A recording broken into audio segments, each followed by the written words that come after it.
Dear students, السلام علیکم۔ آج ہم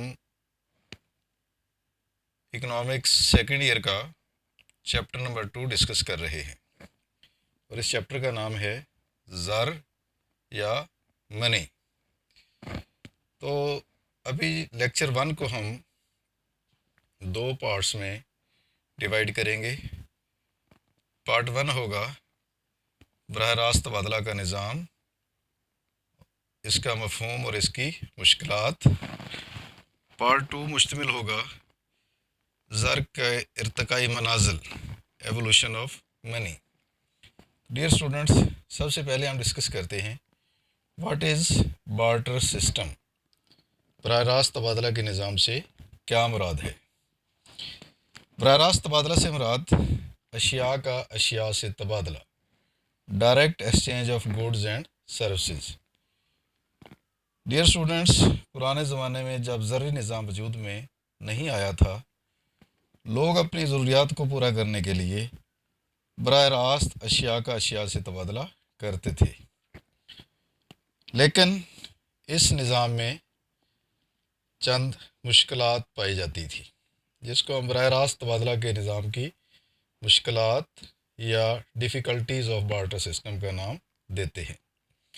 مشکلات کیا تھیں؟ نمبر 1،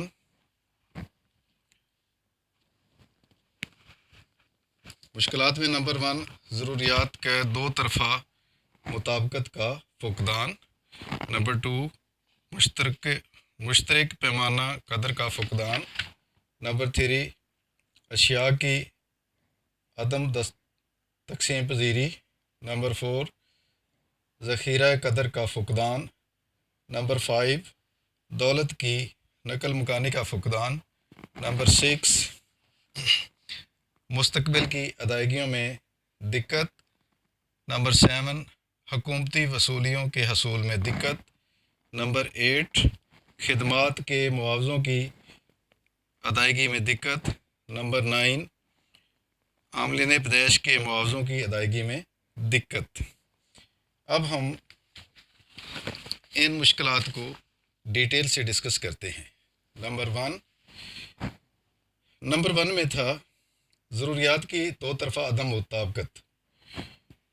ڈیئر اسٹوڈنٹس، لوگوں کی جو ضرورتیں تھیں وہ آپس میں مطابقت نہیں رکھتی تھیں۔ مثال کے طور پر ایک بندے کے پاس گندم ہے، ایک کے پاس کپڑا ہے، تو دونوں وہ فروخت کرنا چاہتے ہیں، اور اس کے بدلے گندم والے کو کپڑا نہیں چاہیے، چاول چاہیے۔ تو اس طریقے سے جب ان کی ضرورتیں آپس میں میچ نہیں کرتی تھیں تو یہ تبادلہ نہیں ہو سکتا تھا۔ نمبر 2 مشترک پیمانہ قدر کا فقدان، lack of common measure of value. کسی بھی چیز کی پیمائش کے لیے، کسی بھی چیز کی ویلیو کی پیمائش کے لیے کوئی پیمانہ نہیں تھا۔ آج کل کسی بھی چیز کی میجرمنٹ کے لیے مختلف پیمانے آ گئے، لیٹر، میٹر، لیکن اس وقت اس قسم کا کوئی پیمانہ نہیں تھا، تو یہ بھی ایک بڑی مشکل تھی۔ نمبر 3 اشیاء کی عدم تقسیم پذیری۔ کچھ چیزیں ایسی ہوتی تھیں جن کو اسمال پارٹس میں، چھوٹے چھوٹے حصوں میں ڈیوائڈ نہیں کیا جا سکتا تھا، تو اس لیے بعض اوقات یہ ٹرانزیکشن مکمل نہیں ہو سکتا تھا۔ نیکسٹ ذخیرہ قدر کا فقدان، lack of store of value. چیزوں کی ویلیو کو سٹور کرنا بڑا مشکل تھا۔ اس وقت کسی بھی چیز کو، اس کی ویلیو کو سٹور نہیں کیا جا سکتا تھا، لیکن آج کل کرنسی کے آنے سے جو چیز وافر مقدار میں ہے اس کو فروخت کر کے کیش کی صورت میں اس کی ویلیو سٹور کی جا سکتی ہے۔ نیکسٹ دولت کی نقل مکانی کا فقدان۔ دولت کو ایک جگہ سے دوسری جگہ ٹرانسفر کرنا بھی بہت مشکل کام تھا۔ فیوچر میں اگر کوئی پیمنٹ کرنا ہوتی، کوئی قرضہ وغیرہ دینا ہوتا، تو اس میں بھی کچھ پرابلم آتے تھے، یہ آسانی سے پیمنٹ نہیں ہو سکتی تھی۔ اگر گورنمنٹ کا کوئی بل، گورنمنٹ کو کوئی پیمنٹ کرنا ہوتی، حکومت کی جو پیمنٹس ہیں وہ بھی آسانی سے نہیں ہو سکتی تھیں۔ اس کے ساتھ ساتھ اگر کچھ لوگ اپنی خدمات دے رہے ہیں اور ان کو معاوضہ چاہیے، تو خدمات کے معاوضے کا تعین کرنا بڑا مشکل کام تھا. اور نمبر 9 پہ تھا عاملین پیدائش.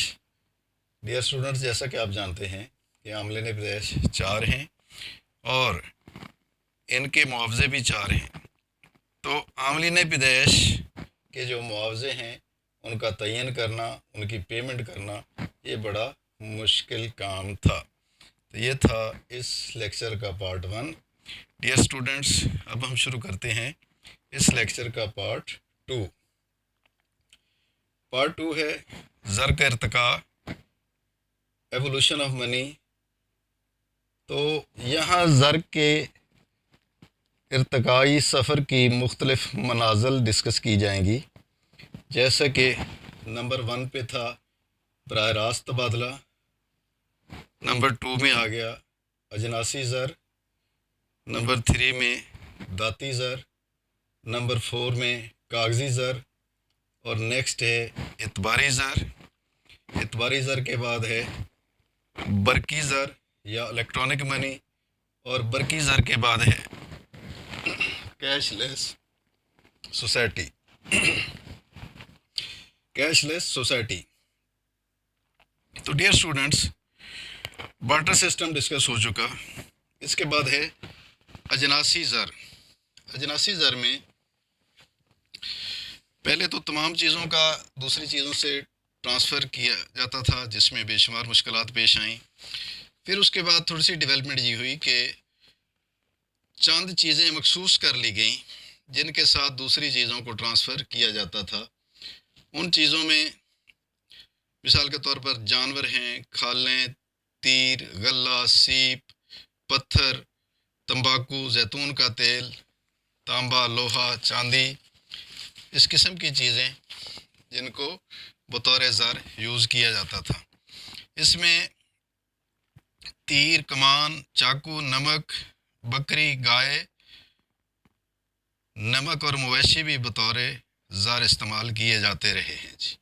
لیکن ڈیئر اسٹوڈنٹس، یہ جتنا بھی اجناسی زر والا مرحلہ تھا، اس میں بھی تقریباً وہی مشکلات پائی جاتی تھیں جو مشکلات بارٹر سسٹم میں تھیں. مثلاً اس میں لیک آف جنرل ایکسیپٹیبلٹی تھی، لیک آف ڈویزیبلٹی تھی، لیک آف ٹرانسپورٹیشن تھی، لیک آف ڈیوریبلٹی تھی. اس لیے یہ بھی کوئی اتنا کامیاب مرحلہ نہیں تھا. نمبر 2 تھا، نمبر 3 ذاتی زر. ذاتی زر کا مطلب ہے میٹیلک منی. مثال کے طور پر دانتوں کے سکے بنائے گئے اور وہ بطور زر گردش کرتے رہے. یہ سکے سونے کے بھی تھے، چاندی کے بھی تھے، اور عام دانتوں کے بھی تھے. اس کے بعد نیکسٹ جو سٹیج تھی وہ تھا کاغذی زر یا پیپر منی. تو کاغذی زر میں کاغذ کے نوٹ ڈسکس کیے جائیں گے. کاغذ کے نوٹ کسی بھی ملک کا سینٹرل بینک یا مرکزی بینک جاری کرتا ہے. جیسے کہ پاکستان میں کرنسی نوٹ جاری کرنے والا ادارہ اسٹیٹ بینک آف پاکستان ہے. تو اسٹیٹ بینک آف پاکستان جو نوٹ جاری کرتا ہے ان کو سرکاری پشت پناہی حاصل ہوتی ہے. اس میں کھرے اور کھوٹا ہونے کی، اصلی اور نقلی ہونے کی بے شمار نشانات ہوتے ہیں. تو کاغذ کے نوٹوں کو کہتے ہیں کاغذی زر. نیکسٹ ہے اعتباری زر. ایسا زر یا ایسا کاغذ کا ٹکڑا جس پر اعتبار کیا جا سکے، اس کو اعتباری زر کا نام دیا جاتا ہے. تو اعتبار کی بنیاد پر جو زر رائج ہو، جس پر کوئی ٹرانزیکشن کیا جائے، جس سے کوئی خرید و فروخت کی جائے، اس کو اعتباری زر کا نام دیا جاتا ہے. اس کے بعد نیکسٹ ہے برقی زر یا الیکٹرانک منی. الیکٹرانک منی ایک ایسا زر ہے جو کہ آن لائن ٹرانسفر، جس میں آپ کہہ سکتے ہیں آج کل ڈیولپمنٹ اتنی زیادہ ہو چکی کہ بہت ساری ٹرانسفرز بینکوں کے ذریعے آن لائن کی جا سکتی ہیں. اور لاسٹ سٹیج ہے cashless society. Dear students, ہم نے بارٹر سسٹم سے سفر شروع کیا اور آج ہم اتنے ترقی یافتہ ہو چکے ہیں کہ اب ہمیں کیش اپنی جیب میں رکھنے کی ضرورت ہی نہیں ہے. آج کل اتنے انسٹرومنٹس آ گئے، ڈیبٹ کارڈ اور کریڈٹ کارڈ کی صورت میں کہ اب ہم کہیں دوسرے شہر میں جاتے ہیں تو ہمیں ہرگز ٹینشن نہیں ہوتی کہ کیش ہمارے پاس ہونا چاہیے، ہم بغیر کیش کے بھی وہاں سے ٹرانزیکشن کر سکتے ہیں۔ تو اس طریقے سے آج ہم کیش لیس سوسائٹی میں پہنچ چکے ہیں۔ تو یہ فرسٹ لیکچر جو تھا اس میں ہم نے ڈسکس کیا زر کیا ہے، بارٹر سسٹم کیا ہے، بارٹر سسٹم کی مشکلات کیا ہیں، اور سیکنڈ پارٹ میں ڈسکس کیا کہ جب زر وجود میں آیا تو کون کون سی منازل تھیں اس کے ارتقاء میں، تو ان منازل کی تفصیل بھی ہم نے ڈسکس کی۔ اللہ حافظ۔